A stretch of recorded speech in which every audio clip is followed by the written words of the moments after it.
الإخبارية في ختام الأسبوع.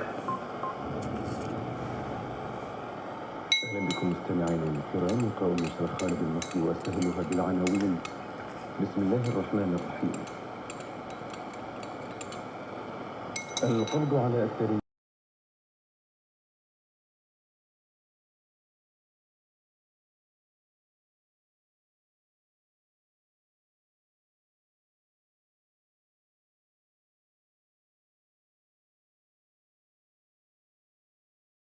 من مشروع دعم الامن الغذائي في جمهوريه الشاد في هذا العام 2024.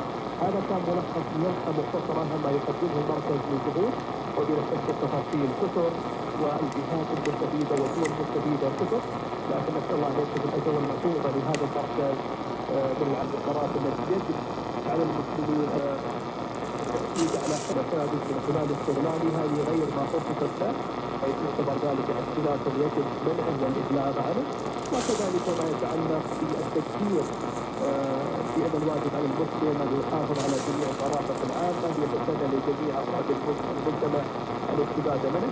وبلا شك هذه الخطة وهذا التوفيق وجاء سلامة وجودة المياه المقدمة، ونسأل الله أن يكتب لهم الأجر وأن يجعل فيما يقدمون بشهود لاستثمار حدود الرحمة. وتسأل الإحسان عن عدد الكافات المستهلكة بصحة الشرب. أكثر من 200